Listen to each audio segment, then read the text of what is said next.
Vamos a arrancar. Muy bien, bueno, sean todos bienvenidos a esta nueva sesión del Seminario de Álgebra del IMER. Es la tercera sesión de este semestre. Hoy tenemos el gusto de escuchar a Víctor Becerril. Víctor el año pasado estuvo haciendo una estancia postdoctoral acá como miembro del PDCIVA y bueno, actualmente está iniciando una nueva posición postdoctoral en el Centro de Ciencias Matemáticas de la UNAM. Sí, Víctor nos va a estar hablando de con proyectivos en categorías abelianas y también cuestiones relacionadas con dimensiones homológicas a objetos Wallenstein relativos. Entonces, bueno, Víctor, en primer lugar, muchas gracias por haber aceptado la invitación y bueno, el seminario es todo tuyo para cuando quieras empezar. Adelante. Sí, gracias. Gracias. Ahí está la presentación, ¿sí se ve? Sí, se ve bien. Sí, ok. No sé. Bueno, gracias Marco por la invitación también, por haberme recibido tu doga ya. No, por Buenos nada. recuerdos de estar en Montevideo. Pues sí, ahora les vengo a hablar de lo que estoy todavía trabajando, ¿no? De lo que fue el trabajo de el doctorado, un doctor con Octavio. Lo trabajamos con Octavio, con Valente, esta parte que voy a exponer, y la última parte, que es de dimensiones globales, una caracterización. Eso, gracias a la dirección de Marco, pues fue el fruto, uno de los frutos que obtuve, ¿no? en Montevideo. Entonces, pues vamos a empezar, ¿no? Primero vamos a introducir algo de notación.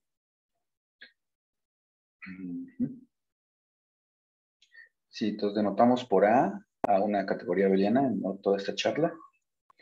Y en caso de que tengamos una subclase, una subcategoría de A y un objeto de la misma, denotamos por P de xm a la dimensión proyectiva de M relativa a X, definida como el ínfimo de los naturales para los cuales el funtor X se anula para todo Y por encima de ese natural. Y también para una subcategoría podemos definir su dimensión proyectiva relativa con respecto a X, como el supremo de todas esas dimensiones que hemos tomado al principio como ínfimos, ¿no? Entonces, ahora, relacionado con eso, tenemos la subcategoría ortogonal a derecha, parcial, subíndice I, que son todos la colección de los M en la categoría que anulan por la derecha a la clase X, ¿no? Solo en ese índice fijo I. Y también a X ortogonal a derecha sin índice, como la intersección de todos, ¿no? Que esa es la ortogonal total a derecha de X, ¿no?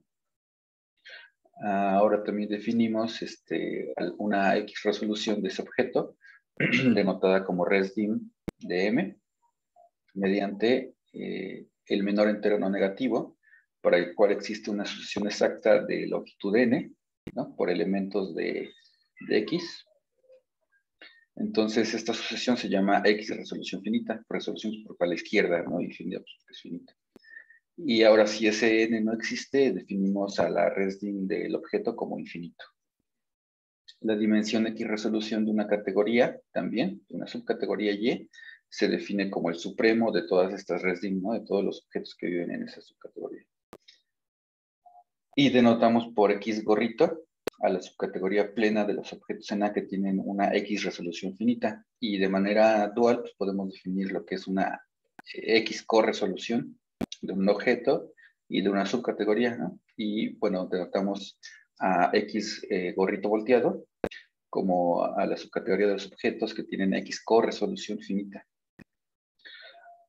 Bueno, entonces con eso ya podemos ir empezando con los objetos relativos y algunas de sus propiedades. Le reitero que esto fue parte de lo que trabajamos con Octavio y con Valente en el doctorado. Bueno, en mi doctorado. Bueno, decimos que una XY con resolución completa izquierda es un complejo acíclico por objetos de X, de manera tal que el OM es exacto cuando lo comparas con Y a la derecha y el complejo queda a la izquierda. Por eso se llama resolución a izquierda, porque el complejo en el OM queda a la izquierda. Y bueno, la clase que queda, es decir, Y, ¿no? La clase que quedaba a la derecha, también queda a la derecha comparándoles, ¿no? En el OM. En tal caso, el objeto que queda en medio, el núcleo de X a X1, es llamado XY Gorenstein proyectivo relativo. Y la clase de todos los objetos GP, XY proyectivos es denotada por GP XY de A, ¿no? O simplemente GP de XY. Son Gorenstein proyectivos relativos de XY. Y bueno, también podemos definir lo que es un XY inyectivo, Gorenstein inyectivo, ¿no? De manera dual. Si tenemos una clase, decimos que una XY resolución completa derecha es un complejo ahora por objetos de la segunda clase, de la clase de la derecha, y este complejo se queda también en el loma a la derecha, y la clase que quedaba a la primera, a la izquierda, pues queda a la izquierda en el loma. Entonces, en tal caso decimos que el núcleo también de Y0 a Y1 es llamado XY Gorenstein, inyectivo relativo, y la clase de todos esos objetos inyectivos se denota por G y XY. Bueno, para lo que sigue, ¿no? Recordemos que X es cerrada por extensiones. Si para cada vez que tenemos una asociación exacta con extremos en X, resulta que el de en medio también está en X, ¿no? Eso es que está cerrada por extensiones. Entonces, lo que decíamos en el resumen, ¿no? Vamos a introducir la noción de una clase de objetos GP admisible. Entonces decimos que es GP admisible si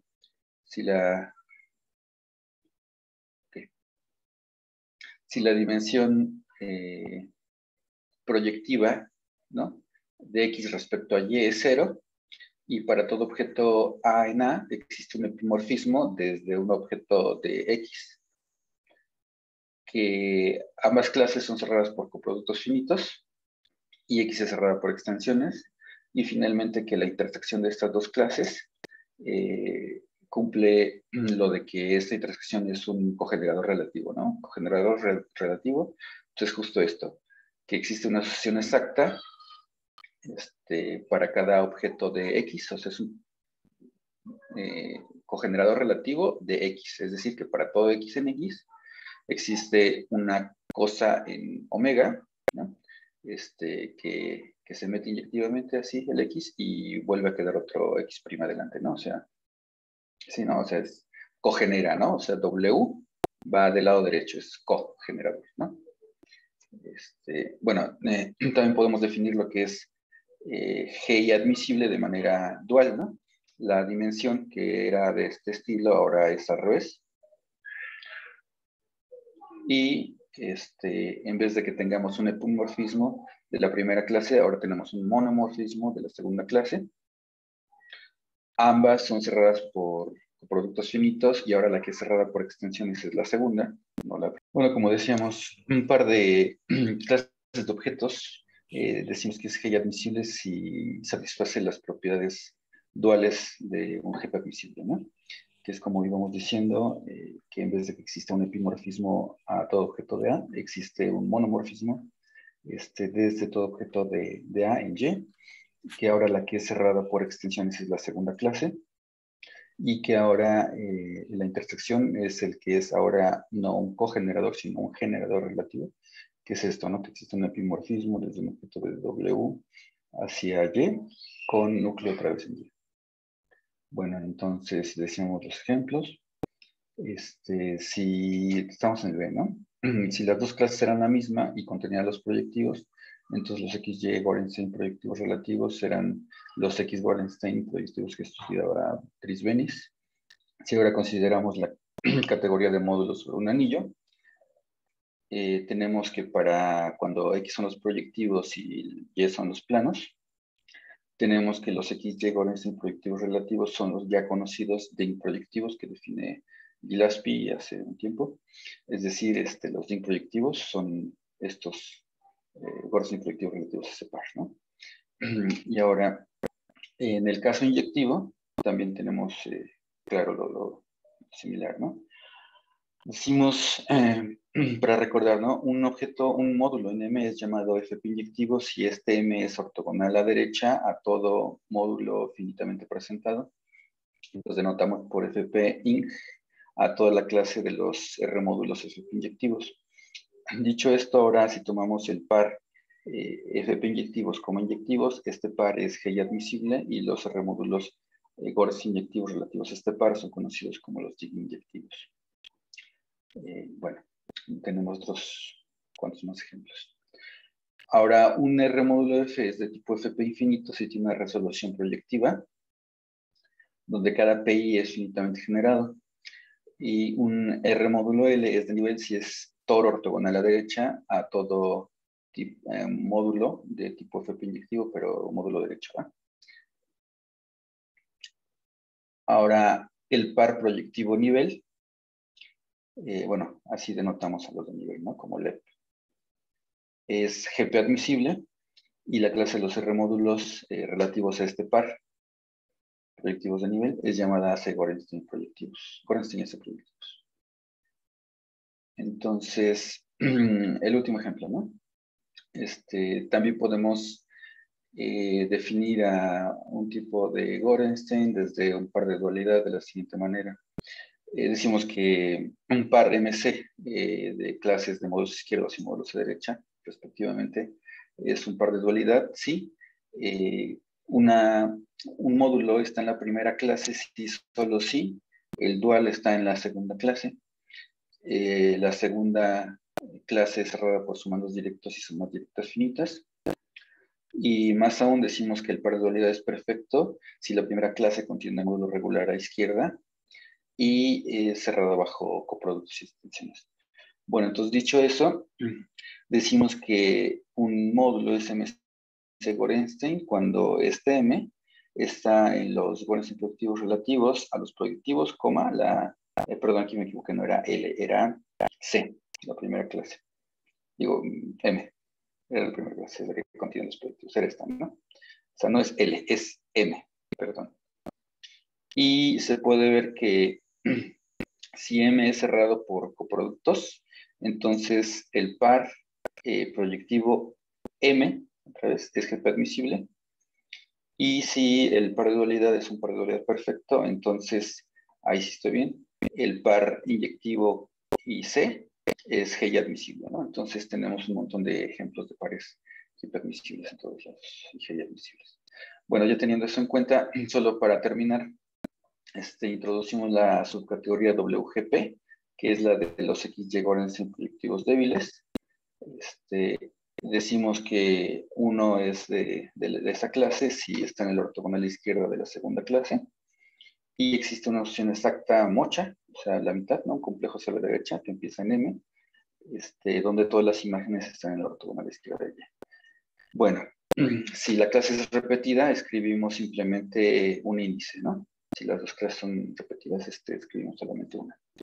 Entonces, si tenemos una subclase que es autoortogonal en la categoría, en este caso los correspondientes WGP Gorenstein relativos a esa clase repetida son los llamados con Macaulay, que ya habían sido estudiados por Jens y Reiten en ese artículo que está de teorías de torsión.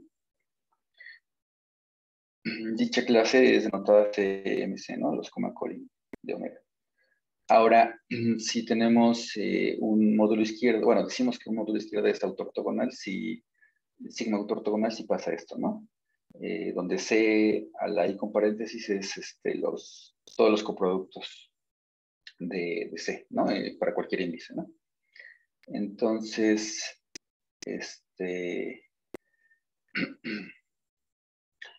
esta clase de Gorenstein, débiles, estos, ¿no? Los WGP de ADC, de la cerradura aditiva grande, coinciden con los que ya habían estudiado García, Rosas, Benis y Ollonarte, que son justo los que están definiendo aquí en la copia que les puse, ¿no?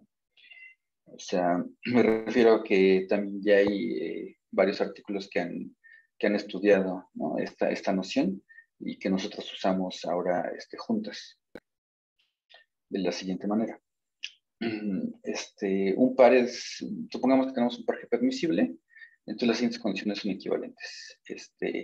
M está en los gores proyectivos de XY, existe la asociación a la derecha, la mocha, la mitad, tal que es acíclica en la primera variable, y que objeto esté en los gores indébiles, ¿no?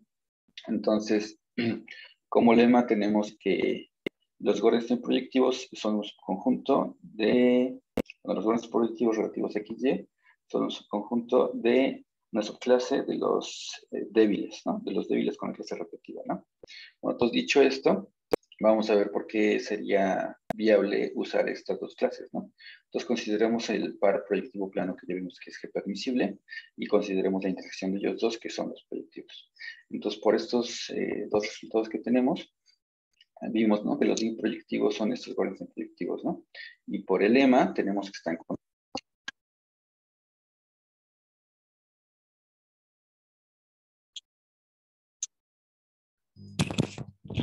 Disculpa, Víctor, no sé si soy yo, pero no te estoy escuchando. Yo tampoco.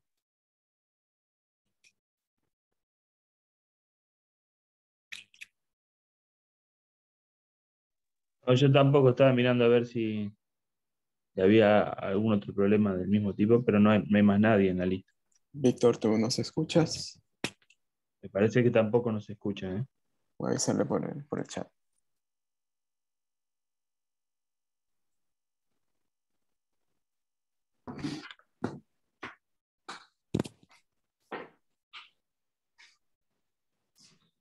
Volvió el audio, ¿no?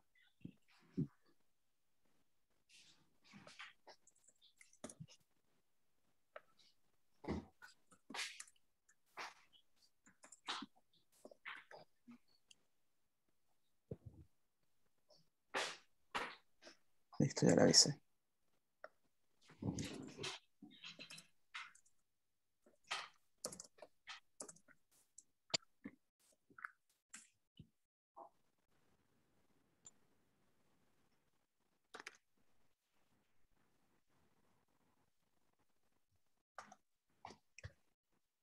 Sí, creo que ya venía presentando problemas con el audio porque estaba empezando a fallar y de repente dejó de oírse por completo.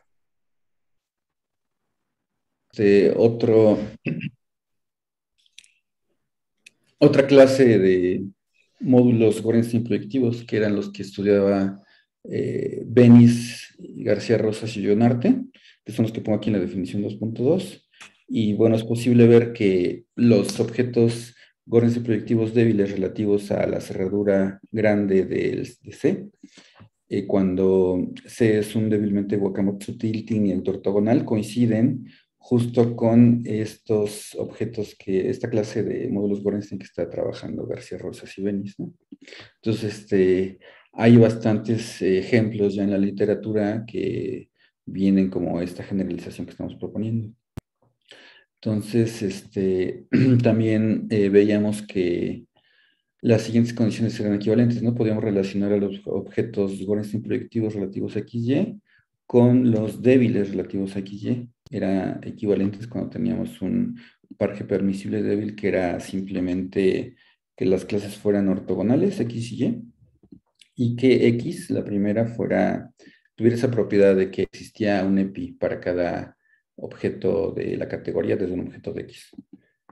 Entonces, como otro resultado teníamos que los Gorenstein proyectivos relativos a un par estaban contenidos en la clase de los Gorenstein proyectivos débiles con la intersección repetida. Y dicho eso, podíamos ver que los Gorenstein débiles y los Gorenstein proyectivos no eran la misma clase con este ejemplo, ¿no? O sea, tenía sentido trabajar con ambas clases, ¿sí? Así que en lo que seguía, pues, usábamos ambas clases, trabajamos con ambas, ¿no? Y veíamos cómo se comportaban. Una de las cosas que sucedía es que esta clase débil era cerrada por extensiones, núcleos de epimorfismos y sumandos directos, a lo cual le decimos gruesa izquierda, ¿no? Decimos que esta clase entonces es gruesa izquierda. Y bueno, eso ya se conocía para el caso particular que trabajaba Benis y García Rosas, pero nosotros lo usamos un poco mejor, ¿no? Bueno, un poco más, porque con este resultado de que la clase débil es cerrada, es gruesa izquierda, podíamos ver que la clase de los Gorenstein proyectivos también era con esa propiedad, ¿no? ¿Por qué? Pues porque teníamos esta relación de igualdades con ellos, ¿no? Bueno, es que ya me olvidé que no habían oído cómo se definía esto, ¿no? Los GP cuadrada eran los Gorenstein proyectivos teniendo en la primera clase a los Gorenstein proyectivos que ya teníamos, es decir, a los que ya venían de XY, pero tomando como variable comparativa a Y, ¿no? Esa la dejamos fija y la primera la cambiábamos por los Gorenstein proyectivos. Entonces eso le llamábamos GPA cuadrado, ¿no? Y lo mismo hacíamos con los débiles, ¿no? Entonces, si X y Y tenían estas propiedades de ser ortogonales entre sí, X cerrada bajo extensiones, con la intersección cerrada bajo coproductos finitos y un cogenerador relativo, entonces resultaba que se daban estas igualdades, ¿no? Lo cual ya generalizaba también un resultado conocido. Este resultado era básicamente para cuando tenías un par XY, un par de cotorsión hereditario completo. Entonces, en la primera variable ponía a la primera clase del par de cotorsión y en la segunda clase ponía la intersección y se conocía, ¿no? que el GP cuadrada y el GP coincidían en ese caso. Bueno, en nuestro caso tenemos todavía más igualdades.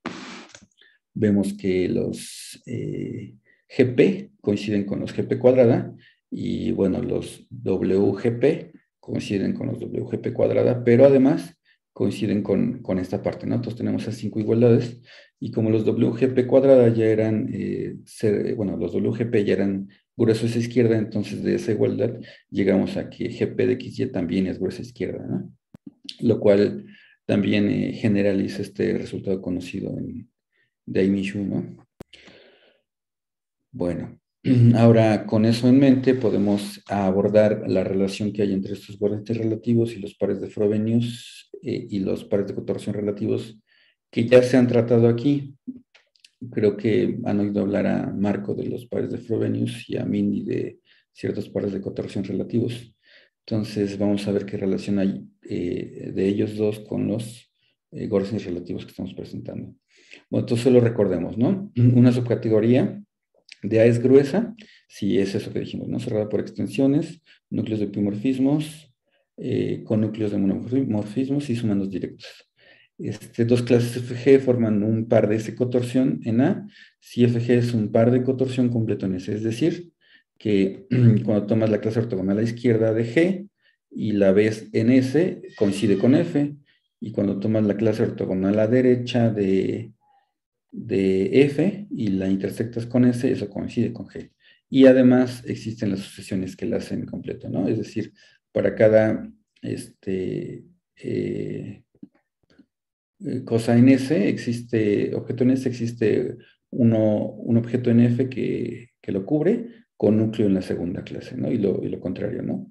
Existe un objeto en G que lo envuelve con núcleo en la primera clase, ¿sí? Bueno, ahora, ¿qué es un par de Frobenius, no? Fijamos X y omega, clases de objetos, entonces decimos que, lo del cogenerador relativo ya no lo sabíamos, ¿no?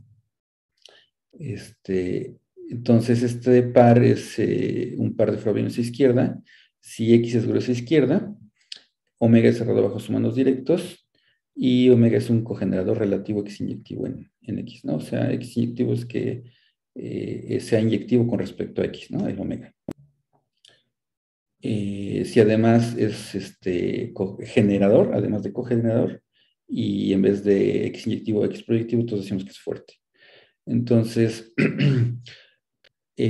sucede que cuando tomamos los Gorenstein proyectivos relativos a un par, estos tres pares, ¿no? Son G permisibles, ¿no? Y además, si le pedimos algunas cosas a la clase Y, y una contención, tenemos que este par es un par de Frobenius izquierda. Y bueno, además, ¿no? Y es cerrado bajo sumandos directos, Y gorras gruesa derecha. Y bueno, si recordaron ustedes que teniendo un par de Frobenius fuerte, teníamos una relación con estas clases de ciertas estructuras de modelo, ¿no? Bueno, eso no lo voy a mencionar, pero son importantes por eso los pares de Frobenius, ¿no? Porque podemos tener una relación con ciertas estructuras de modelo, ¿sí? Bueno, ahora, si tenemos un par GP admisible, con ambas cerradas bajo sumandos directos y con Y contenida en los Gorenstein proyectivos, entonces tenemos un par de GP gorro omega cotorsión, que es ciertas relaciones de igualdad de las clases, y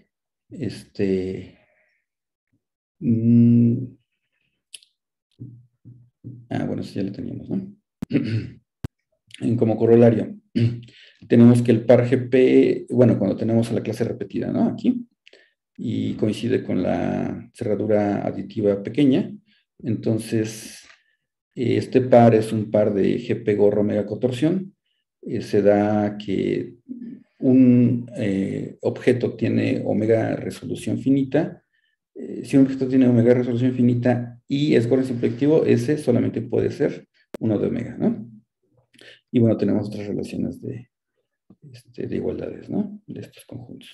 Bueno, ahora pasamos por una situación más fructífera. En los últimos días hemos visto que si definimos, bueno, a la dimensión Gorenstein proyectiva de un módulo como la ResDim con respecto a los Gorenstein proyectivos, ¿no?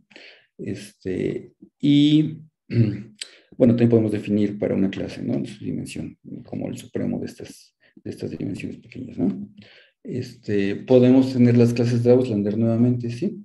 Es decir, que para cada objeto que tiene dimensión Gorenstein proyectiva finita, existe una sucesión de este estilo, donde el del medio está en los Gorenstein proyectivos, y el núcleo tiene unas propiedades muy interesantes, que es, por ejemplo, que puede tener ResDim omega finita, y con el núcleo en el ortogonal derecho, es decir, que es una GP precubierta, ¿no? Si recuerdan, esto es lo que se necesitaba para que se tuviera una unicidad hasta homotopía de las resoluciones proyectivas minimales, ¿no? Que es lo que nos daba la invariabilidad al calcular el X, ¿no? Entonces, con estas sucesiones justo se puede calcular un X Gorenstein, ¿no? Por eso son importantes estas, ¿no? Y bueno, también existen otras sucesiones interesantes que se sirven para otras cosas, ¿no? ¿Sí? ¿Algún comentario, pregunta? ¿No? Bueno, sigo adelante. Existen una equivalencia de esta dimensión, ¿no? Porque la anterior era simplemente que existían estas, ¿no? Pero también hay una equivalencia, que la dimensión es finita y menor que n, si solo si existe esta sucesión, ¿no? O la otra, ¿no? De las que habíamos visto. Dicho esto, podemos hablar ya de las dimensiones finitistas y globales de la siguiente manera, ¿no? Muy en general, la dimensión finitista XY Gorenstein proyectiva de A se define como la dimensión Gorenstein proyectiva relativa a XY de los Gorenstein proyectivos que tienen dimensión finita, ¿no? Los objetos que tienen Gorenstein dimensión finita, ¿no? Y la dimensión global, pues es tomar toda la categoría, ¿no? Sí. También recordemos cómo se define la dimensión finitista proyectiva, que es así, tomar la dimensión proyectiva de dimensión proyectiva finita. Y bueno, la dimensión global proyectiva, pues es esta, ¿no? La proyectiva de toda la categoría. Entonces, en el caso de módulos, pues tenemos lo que conocíamos, ¿no? Bueno, ¿cómo usamos esto? Pues resulta que podemos generalizar varias cosas que seguían existiendo, ¿no? En la literatura, como por ejemplo, ¿no? Si teníamos un par G permisible donde la intersección de este par eran los proyectivos, entonces las dimensiones Gorenstein proyectiva y proyectiva coincidían para todo proyectivo de dimensión finita. También coinciden con la dimensión relativa omega y podemos decir algunas cosas sobre la dimensión finitista, ¿no? La dimensión finitista proyectiva de la categoría queda acotada por la dimensión finitista Gorenstein de la categoría, que a su vez queda acotada por la global Gorenstein, que queda acotada también por la global proyectiva, ¿no? Bueno, recordemos que un par de cotorsiones hereditario sí son exortogonales para todo índice y además es completo si existen sucesiones exactas de este estilo, ¿no? Para todo objeto de la categoría existe un epi en X con núcleo en Y, y para todo objeto de la categoría existe un mono hacia Y con núcleo en la primera clase, ¿no?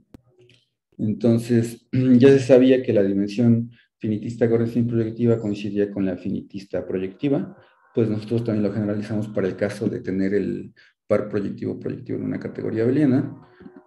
También demostramos eso en el inciso D.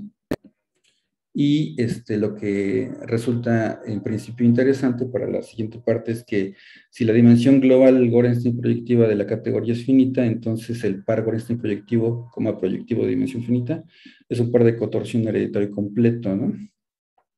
Lo cual es muy interesante, ya que nos está permitiendo relacionar la existencia de un par de cotorsión con una dimensión global finita, y que es lo que estamos tratando de reproducir más adelante, ¿no? La clave es que la intersección de los pares, del par G permisible, sean los proyectivos, que es lo que estamos pidiendo aquí. Si tenemos un par G permisible, vamos a pedir que la intersección sea los proyectivos, y si tenemos un par G admisible, vamos a pedir que la intersección sean los inyectivos, en lo que resta de la charla para los siguientes resultados, ¿no? Entonces, si tenemos un par G permisible y otro G admisible con esas características, entonces la dimensión global Gorenstein relativa a ese par va a ser finita y menor o igual que n. Si sucede eso, entonces tenemos que el par Gorenstein proyectivos de dimensión finita, pero de dimensión a lo más n, es un par de cotorsión hereditario completo. Y al contrario, ¿no? Si tenemos un par de cotorsión completo, entonces la dimensión global Gorenstein es menor o igual que n, ¿sí? Y si A posee suficientes proyectivos inyectivos y la dimensión global Gorenstein proyectiva es finita y menor o igual que n, sí, solo sí, este par es un par de cotorsión hereditario completo n. Entonces estamos caracterizando la finitud de la dimensión global por la existencia de un par de cotorsión, ¿verdad? Y tenemos más relaciones. Si la dimensión global Gorenstein proyectiva es finita y menor o igual que n, eso pasa si solo si la dimensión proyectiva de los inyectivos en la categoría es menor o igual que n, y también la dimensión inyectiva de la segunda clase aquí en el par de G permisible es finita. Y bueno, finalmente podemos decir algo de la igualdad de la siguiente manera, ¿no? Si la dimensión proyectiva pasa lo mismo, ¿no? Proyectiva de los inyectivos, y Sn se queda por debajo de la dimensión inyectiva de Y, ¿no? Que es casi como acomodar un poquito mejor el 2, ¿no? Bueno, entonces dicho eso, ¿para qué queremos tanta generalidad, no? Ahora la idea es regresar a los ejemplos iniciales que dimos, porque básicamente todos ellos cumplen que la intersección de esos pares son los proyectivos, ¿no? Entonces ahora vamos a dar consecuencias de estos resultados en los Gorenstein proyectivos y Gorenstein inyectivos conocidos en la literatura, que es básicamente, bueno, para que no se nos olvide, ¿no? Volvemos a poner aquí el resultado. Entonces tenemos estas consecuencias. Si tenemos un anillo, entonces la dimensión global DING proyectiva es finita, sí, solo sí, la dimensión inyectiva de los planos es finita y la dimensión proyectiva de los inyectivos también lo es. Adicionalmente, la dimensión global Gorenstein proyectiva, bueno, aquí debo decir Gorenstein AC proyectiva, ¿no? Es finita si solo si la dimensión proyectiva de los inyectivos es menor o igual que n y la dimensión inyectiva de los módulos de nivel es finita también. Entonces, esto adicionalmente no se conocía, ¿no? Me parece que lo anterior sí se conocía para el caso de que el anillo era coherente, ¿no? Entonces aquí le pudimos quitar la coherencia. Ahora, si R es un anillo Ding-Chen, entonces la dimensión global Ding es finita si solo si la dimensión inyectiva de los proyectivos es finita y la dimensión proyectiva de los FP inyectivos es finita, ¿no? Entonces ven ustedes que esto cambia un poco, ¿no? O sea, casi es la misma hipótesis que la anterior, la global Ding proyectiva, pero en este caso, en vez de tener una implicación simplemente con la dimensión inyectiva de los planos, tenemos una implicación con la dimensión proyectiva de los FP inyectivos, ¿sí? Entonces cambia un poco cuando el anillo es Ding-Chen, y bueno, el anillo es Ding-Chen si pasa esto con las dimensiones, ¿no? Es decir, es coherente de ambos lados y la dimensión inyectiva del módulo regular izquierda y derecha con respecto a los FP inyectivos es, con respecto a los finitamente presentados, perdón, es finita. Bueno, otra consecuencia de un resultado muy general es, bueno, el resultado general es ¿no? Si posee suficientes proyectivos inyectivos y la dimensión global, ¿no? De A es finita y la dimensión proyectiva de la clase esta que nos da el par G admisible es finita, entonces tenemos las siguientes consecuencias. Las dimensiones globales proyectiva Gorenstein e inyectiva Gorenstein relativas a cada par coinciden. Y tenemos un triple de cotorsión, hereditario y completo. Esto es que los primeros dos son un par de cotorsión, hereditario y completo, en este orden, y los otros dos son otro par de cotorsión, hereditario y completo, en este orden, ¿no? Eso es un triple de cotorsión. Ahora, los ejemplos particulares, ¿no? Si R es un anillo y la dimensión proyectiva de los inyectivos es finita y también la dimensión inyectiva de los proyectivos lo es, entonces las dimensiones globales Gorenstein y la dimensión global Ding coinciden, que es, bueno, algo que ya se conocía, ¿no? Pero no se conocía para los de nivel, bueno, para los Gorenstein AC proyectivos, que es lo que pongo aquí, ¿no? Si la dimensión inyectiva de los de nivel es finita y la dimensión proyectiva de los inyectivos es finita, entonces las tres dimensiones globales coinciden, es decir, la dimensión global Ding proyectiva, la dimensión global Gorenstein y la dimensión global AC Gorenstein proyectiva coinciden todas, ¿no? Entonces, pues eso fue parte de lo que hemos estado trabajando allá en Montevideo y aquí con Octavio. Eso es todo. Bien. Bueno, Víctor, muchas gracias por la charla. Estuvo bastante bonita. Ahora vamos a dar paso a la sesión de preguntas, ¿sí? Si alguien del público tiene alguna consulta por hacer, adelante.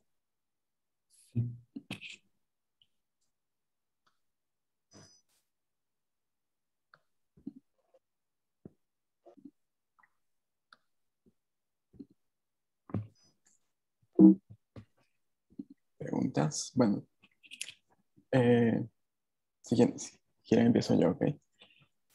Víctor, no sé si puedes regresar al resultado de Holm, donde mencionabas la igualdad entre la dimensión finitista y la finitista Gorenstein.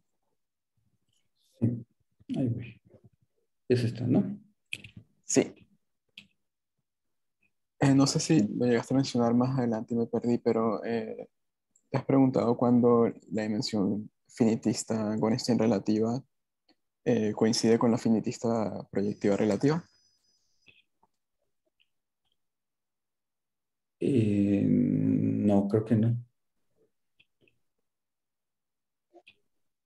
Sí, porque más adelante estudias condiciones de finitud, ¿no? Para La global, ¿no? la global. Sí, entonces me preguntaba si por ahí habías mirado esto de finitud los Gorenstein relativos y los proyectivos relativos. Sí, creo que no, sería un buen ejercicio, ¿no? Yo creo que sale algo también muy similar a lo que se tenía con las coincidencias de los globales.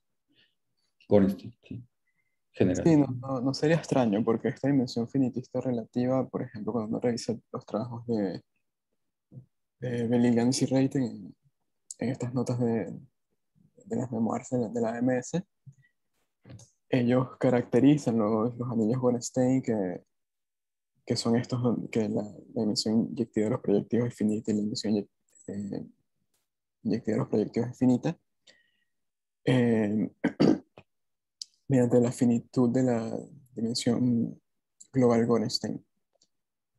Y yo vi que más adelante estudias esas, esas condiciones, pero para otras clases donde no necesariamente son los proyectivos que consideras los módulos de nivel, por ejemplo. Y Sí, tenía finitud para la dimensión Gorenstein relativa a ese caso. sí, Entonces, por ahí no es de extrañar que si ambos esos casos consideres una relativización más general, que cierto. tengas también una igualdad entre la dimensión global Gorenstein relativa Sí, con la se me hace dimensión que sí. relativa. Ujú. Sí, esa vez me dejé llevar por lo del par de contorsión y de ahí me seguí con las dimensiones globales, ¿no? Pero sí, o sea, vemos si me hubiera fijado a lo mejor en este resultado que tenemos aquí, el inciso D, igual y desde aquí sale lo que me estás comentando. Ahí va. Sí, gracias. Voy a pensarlo. Y, y más adelante donde pones la parte donde mencionas los Gorenstein, hacer proyectivos con los módulos de nivel, Ajá. que tú A ver, mencionas unos anillos. ¿por Ahí va. ahí? Sí, unos anillos donde pides que la dimensión inyectiva de los módulos de nivel sea finita. ¿Conoces anillos donde eso ocurre? Pues no me vi tentado a buscar más ejemplos, simplemente apliqué el resultado que tenemos, la proposición esta, y ya no vi exactamente para cuál anillo, ¿no? Y creo que como no ha sido muy estudiado lo de los de nivel y los AC, pues ya no indagué más, ¿no? Porque, por ejemplo, para estos DING, pues hay un montón de cosas, ¿no? Pero los AC, eso sí, no, van empezando recién. Igual y hasta podríamos ver para cuáles, ¿no? Sí, sí. Porque hay casos, por ejemplo, si tomas un anillo coherente, allí los de nivel te coinciden con los planos y esos anillos, donde los planos tienen dimensión inyectiva finita, eso sí aparece más en la literatura. De hecho, que si la memoria no me falla, tienes unos anillos que se llaman los anillos IF,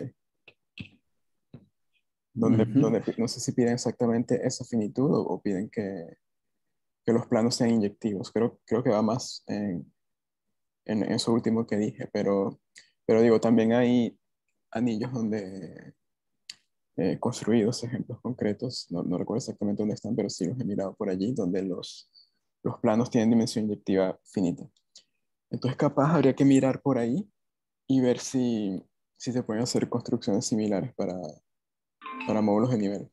Y bueno, y cruzando los dedos que esos anillos que aparecen en esos ejemplos no sean coherentes, porque ahí cuando son coherentes todo te coincide y ya no habría mucho que hacer. Muy bien, sí, sería interesante analizar cuáles son.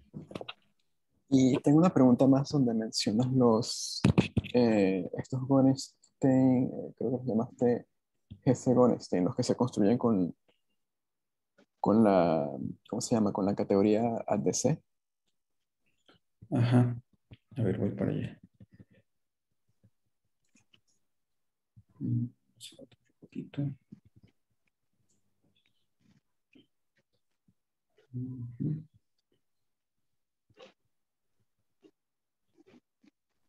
La cerradura de Kiva, sí. Si era de los primeros que mencionaste, sí, está justo por ahí, creo que debe ser ahí, Ya. o la lámina anterior a esa. Por aquí. Sí, sí, ahí está. Sí, esos, GC proyectivo, o sea, dije mal el nombre. Si ahí ves que en el complejo que tomas para construirte esos Gorenstein relativos, tomas una mitad. Derecha en AT y la parte izquierda en los proyectivos. Exacto. Esta clase ADC, creo que ya se ha estudiado condiciones bajo las cuales es precubriente, o capaz me estoy confundiendo y es preenvolvente en Sí, lugar de precubriente. Pero no recuerdo qué se le pide a C exactamente. No sé si tú has mirado algo por allí. sí, sí, recuerdo que ya está bien investigado. No recuerdo exactamente cuál es la condición, pero sí ya se sabe cuándo. Pero esas precubiertas no son necesariamente especiales, ¿no? No, Ahí va. No, pues si fueran especiales, ahí sí te podrías construir el otro pedazo usando las precubiertas en los proyectivos, y en este caso tendrías, me y que parece, todo queda con que esos AT, ajá. coeficientes relativos, que serían una especie de, o sea, si nos quedamos únicamente con el trozo derecho del complejo, tendrías unos WGP relativos a la clase ADC, pero con estas condiciones, cuando ADC es precubierente especial, esos WGP te coinciden con los Ornstein relativos que defines más adelante. Entonces ahí, mira, por ejemplo, ahí tienes un caso donde justamente ocurre esa coincidencia que lo mencionas ahí al final de la lámina, que GP de C coincide con WGP de C. Ujú. Sí, exactamente. Pero Igual y podría ser con otras condiciones, sí. sí, mi pregunta va por allí exactamente, que capaz, ahorita no me No sé. acuerdo quién estudió condiciones para que ADC fuera precubriente especial, pero la cosa es que sí, en general hay un ejemplo donde no necesariamente te coinciden los Gorenstein relativos con los weak Gorenstein relativos, ¿no? Bien, esa es todo lo que tenía que preguntar. ¿Alguna otra consulta?